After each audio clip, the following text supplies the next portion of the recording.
Hi hello welcome back to our channel. ഇന്നത്തെ നമ്മുടെ recipe ഒരു പുളിശ്ശേരിയാണ് കേട്ടോ. നമ്മളെപ്പോഴും തയ്യാറാക്കാറുള്ളത് പഴം പുളിശ്ശേരിയും പൈനാപ്പിൾ പുളിശ്ശേരിയൊക്കെ ആണല്ലോ. അതുപോലെ തന്നെ നല്ല ടേസ്റ്റുള്ളൊരു പുളിശ്ശേരിയാണ് കേട്ടോ ഇന്ന് നമ്മൾ തയ്യാറാക്കാൻ പോകുന്നത്, ആപ്പിൾ പുളിശ്ശേരി. അപ്പോൾ ആപ്പിൾ പുളിശ്ശേരി എങ്ങനെയാണ് തയ്യാറാക്കുന്നത് നോക്കിയാലോ. ആദ്യം തന്നെ നമ്മളിവിടെ ആപ്പിൾ ഒരു മീഡിയം സൈസിലുള്ള ആപ്പിളാണ് കേട്ടോ എടുത്തിട്ടുള്ളത്. അത് ക്യൂബ്സ് ആയിട്ട് കട്ട് ചെയ്ത് മാറ്റി വെക്കുന്നുണ്ടേ. ഈ കട്ട് ചെയ്ത ആപ്പിൾ നമ്മളൊരു മൺചട്ടിയിലേക്ക് ഇട്ട് കൊടുക്കണം. ഇനി അതിലേക്ക് വെള്ളമാണ് ഒഴിച്ചു കൊടുക്കേണ്ടത്. അപ്പോൾ ആ ആപ്പിൾ വെന്ത് വരാനുള്ള വെള്ളം നമ്മൾ ആഡ് ചെയ്ത് കൊടുക്കുന്നുണ്ട്. 2 കഷ്ണം പച്ചമുളക് ഇട്ട് കൊടുക്കുന്നുണ്ട്. മഞ്ഞൾപ്പൊടി ചേർത്ത് കൊടുക്കുന്നുണ്ട്. ആവശ്യത്തിന് ഉപ്പും കൂടെ ചേർത്ത് നല്ലതുപോലെ ഇളക്കി ഒന്ന് വേകാനായിട്ട് വെക്കുന്നുണ്ട്.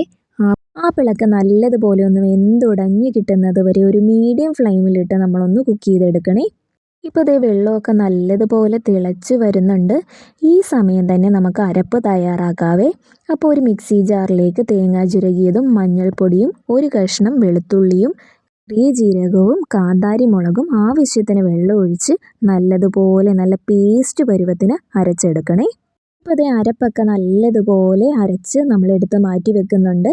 ഇനി നമുക്കതിലേക്ക് വേണ്ടത് മോരാണല്ലോ. അത് നമ്മൾ മിക്സിയിലിട്ട് ഒന്ന് അടിച്ചെടുക്കുന്നുണ്ട്.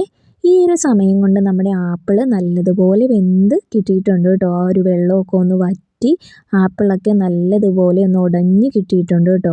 ആപ്പിൾ നല്ലതുപോലെ വെന്തോന്ന് അറിയാനായിട്ട് ആ ഒരു സ്പൂൺ കൊണ്ട് ജസ്റ്റ് ഒന്ന് പ്രസ് ചെയ്ത് നോക്കിയാൽ മതി കേട്ടോ. ഇനി അതിലേക്ക് നമുക്ക് അരച്ച് വെച്ചിരിക്കുന്ന അരപ്പൊന്ന് ആഡ് ചെയ്ത് കൊടുക്കാം കേട്ടോ. നമ്മളിവിടെ ഒരുപാട് കുറുക്കാതെ ചെറിയൊരു ലൂസാക്കിയാണ് കേട്ടോ എടുക്കുന്നത്. കുറുകി കിട്ടണമെന്നുണ്ടെങ്കിൽ അരപ്പിന് കൂടെ ഒരുപാട് വെള്ളം അങ്ങ് ആഡ് ചെയ്ത് കൊടുക്കാതിരുന്നാൽ മതി. ഇനി അതിലേക്ക് മോരും കൂടി ഒഴിച്ചു കൊടുക്കുന്നുണ്ട്. ഉപ്പ് നോക്കി ആവശ്യത്തിന് ഉപ്പ് ചേർത്ത് കൊടുക്കുന്നുണ്ട്. 1 ടീസ്പൂൺ പഞ്ചസാരയും കൂടെ ഞാൻ ചേർത്ത് കൊടുക്കുന്നുണ്ട്. അത് ഓപ്ഷണലാണ് കേട്ടോ. ആവശ്യമുള്ളവർ മാത്രം ചേർത്താൽ മതി. ഇനി അതൊന്ന് ജസ്റ്റ് ചൂടായി കഴിയുമ്പോഴേക്കും മാറ്റാവുന്നതാണ് കേട്ടോ. ഒരുപാട് അങ്ങ് തിളപ്പിച്ചെടുക്കാനായിട്ട് പാടില്ലേ. ഇനി അതിലേക്ക് വറ താളിച്ചാൽ മതി. അതിനായിട്ട് നമ്മൾ ചീനച്ചട്ടി വെച്ച് കൊടുക്കുന്നുണ്ട്. ചട്ടി ഒന്ന് ചൂടായി വരുമ്പോഴേക്കും എണ്ണ ഒഴിച്ചു കൊടുക്കുന്നുണ്ട്. എണ്ണ ചൂടായി കഴിയുമ്പോഴേക്കും 1 ടീസ്പൂൺ കടുകിട്ട് കൊടുക്കുന്നുണ്ട്. ഒരു 1/2 ടീസ്പൂണോളം ഉലുവ ചേർത്ത് കൊടുക്കുന്നുണ്ട്. വട്ടത്തിലരിഞ്ഞ ഉള്ളി ചേർത്ത് കൊടുക്കുന്നുണ്ട്. വറ്റൽമുളക് ചേർത്ത് കൊടുക്കുന്നുണ്ട്. കറിവേപ്പില ചേർത്ത് കൊടുക്കുന്നുണ്ട്. നല്ലതുപോലെ ഒന്ന് മിക്സ് ചെയ്തെടുക്കുന്നുണ്ട്. അതിലേക്കൊരു കളറിന് വേണ്ടിയിട്ട് നമ്മൾ മുളക് പൊടിയാണ് ചേർത്ത് കൊടുക്കുന്നത്. ഒരു 1/4 ടീസ്പൂണോളം മുളക് പൊടിയും കൂടെ ആഡ് ചെയ്തിട്ട് നമ്മൾ ആപ്പിൾ പുളിശ്ശേരിയുടെ മുകളിലേക്ക് ഒന്ന് താളിച്ചു കൊടുക്കുന്നുണ്ട്. ഇപ്പം നല്ല ഭംഗിയില്ലേ കാണാൻ. ഭംഗി മാത്രമല്ല കേട്ടോ, നല്ല അടിപൊളി ടേസ്റ്റാണ്. നമ്മൾ പഴം പുളിശ്ശേരിയൊക്കെ വെക്കുന്നത് പോലെ തന്നെ നല്ല ടേസ്റ്റുള്ളൊരു പുളിശ്ശേരി തന്നെയാണ് കേട്ടോ ആപ്പിൾ പുളിശ്ശേരി. ഉറപ്പായിട്ടും ഇതെല്ലാവർക്കും ഇഷ്ടപ്പെടുന്ന ഒരു റെസിപ്പി തന്നെയാണ്. ഇതുവരെയും നിങ്ങൾ ഈ ഒരു റെസിപ്പി ട്രൈ ചെയ്ത് നോക്കിയിട്ടില്ലെങ്കിൽ ഉറപ്പായും ആപ്പിളൊക്കെ വാങ്ങുമ്പോൾ ട്രൈ ചെയ്ത് നോക്കണേ.